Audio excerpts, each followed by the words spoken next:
explicando el setup del juego. En primer lugar, vamos a explicar los componentes y después el setup. Tenemos dos tipos de cartas.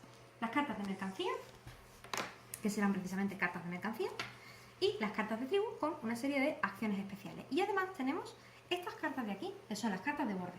Las cartas de borde, por una cara se muestran los iconos que te dicen pues, lo que hace cada una de las cartas, y por detrás se explica la carta. Dicho esto, se colocan estas cartas de borde de juego, por el lado que más nos guste, bien por la explicación o bien por los iconos, en el orden de la 1, ¿vale? Aquí ponen un numerito del 1, 2, 3, 4, 5, 6, 7, 8, 9, 10, 11, 12, 13, 14, 15 y la 16, haciendo aquí esquinita, de manera que todas se vean muy bien. Y en el centro del tablero vamos a distribuir una serie de cartas de tribu y de cartas de mercancía. En concreto se empezará carta de mercancía, carta de tribu, mercancía, tribu, mercancía, tribu, mercancía, tribu, mercancía. En total, 1, 2, 3, 4 de tribu y 5 de mercancías. Esto será así al principio del juego. Después irá variando, como ya veremos. Se le reparten a cada jugador sus tuaregs, ¿vale? Sus 3 muñequitos de tuareg y sus 2 fichitas de cartas de tribu. En total son 5.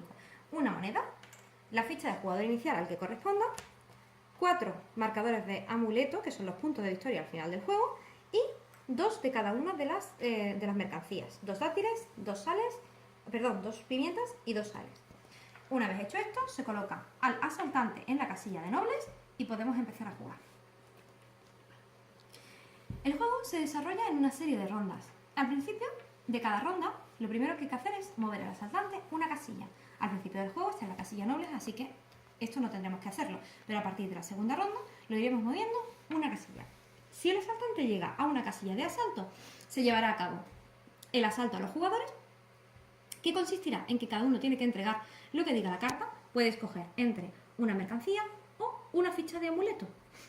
Y después se moverá al asaltante y continuará la ronda de juego como normalmente, ¿vale? El juego finaliza o bien cuando el asaltante haya dado una vuelta completa al tablero y se produzca el último asalto en la casilla número 16, o bien cuando algún jugador consiga 12 cartas de tribu. Esto lo explicaré más adelante. Bien, hecho el movimiento del asaltante, cada uno de los jugadores tendrá que colocar sus muñequitos de tuareg en el tablero, por orden. Primero lo colocará un muñequito un jugador, luego otro. Las reglas de colocación de los tuareg son básicamente que los tienes que colocar en el borde del tablero, ¿vale? Los tuareg se colocan solamente en el borde. No pueden ser colocados en la misma casilla en la que se encuentre el asaltante. No pueden ser colocados en las esquinas de los tableros. Y no pueden ser colocados en otras casillas ocupadas por otro tuareg. Y la norma clave básicamente es que no se pueden colocar enfrente de una ficha de tuareg del jugador contrario. Véase el ejemplo. Si un jugador se coloca aquí, no se puede colocar el otro jugador enfrente. Tendría que colocarse, por ejemplo, aquí. De manera que ahora el siguiente jugador no se podría colocar aquí, lo que viene siendo enfrente, ¿vale? Entonces, una vez colocados todos los jugadores, pues hagámoslo, por ejemplo, así. Y este lo vamos a colocar aquí. ¿Vale? Una vez colocados todos los jugadores, tenemos que calcular las intersecciones. ¿Qué es una intersección?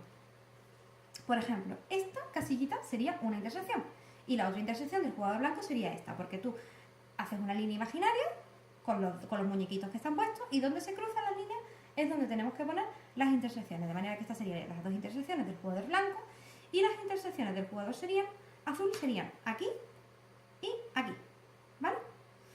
Hecho esto, se pasaría a la fase de acciones. El jugador inicial, que es el que tiene el amuleto, empezaría haciendo todas sus acciones. Es decir, por ejemplo, si el jugador inicial fuese el blanco, tendría que llevar a cabo esta acción, esta acción, esta acción y esa acción, en el orden que más prefiera, da igual. Este también.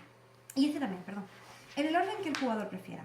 No importa el orden, las tiene que llevar a cabo todas, o si lo prefiere, puede saltarse algunas acciones.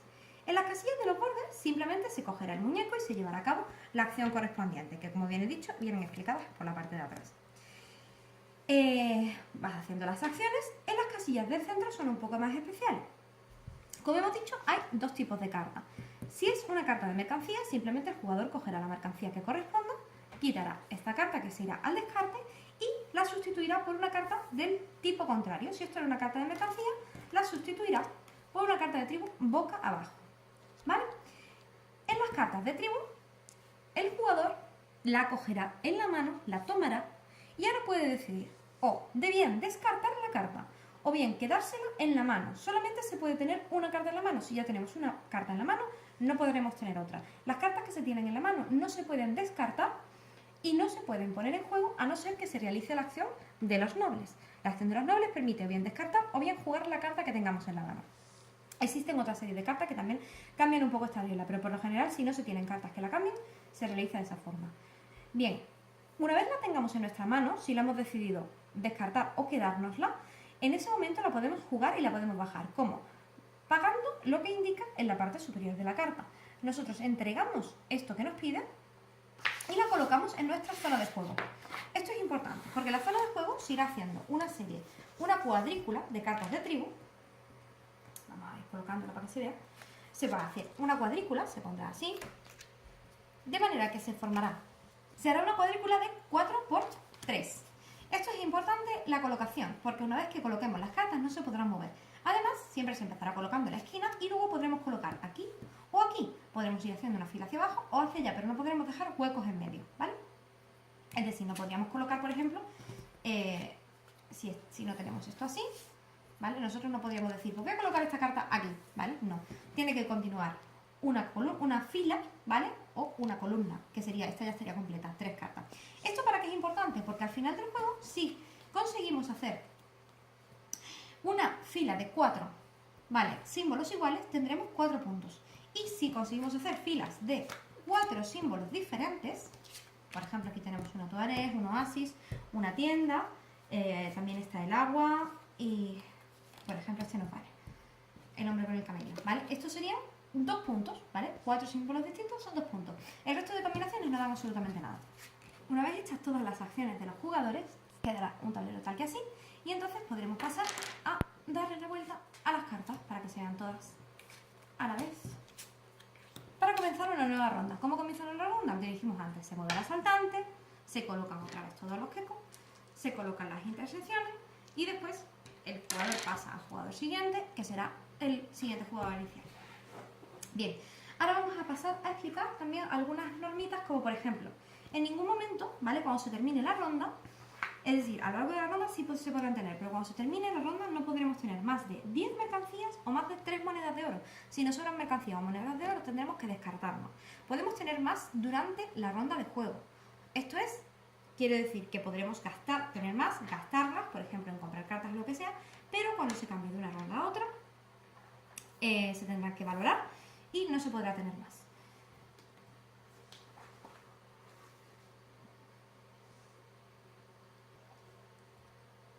Hecho esto, una vez que, como dije al principio, se tengan 12 cartas de tribu antes colocadas, como ya he dicho, en la cuadrícula de 4×3, cuando alguien alcance las 12 cartas de tribu o cuando se llegue a la última casilla, se ejecutará el final del juego. Cuando se llega a las 12 cartas, siempre los dos jugadores tienen que tener el mismo número de rondas. Por lo tanto, si fue el jugador inicial el que coloca sus 12 cartas, pues el otro jugador tendrá otra ronda completa. Al final del juego se cuentan los puntos. Los puntos que se contabilizan básicamente son los puntos que otorgan las cartas de tribu, como hemos dicho antes, por fila o por columnas, los puntos que tengamos en fichitas de amuleto, ¿vale? Esta tiene 3, esta tiene 1. Se añadirán puntos adicionales según algunas cartas que proporcionarán puntos al final del juego, cuestión de ir leyendo las cartas. Y el jugador que tenga más puntos de victoria será el ganador. Si existe un empate, el jugador con más monedas de oro será el ganador. Si el empate persiste, ganará aquel que tenga más mercancías. Y si aún así continúa el empate, los dos jugadores compartirán la victoria. Es muy importante señalar que si se llega al final del juego con la casilla de asalto, hay que pagar lo que indica en la casilla de asalto, o bien la moneda o bien los 3 puntos de victoria.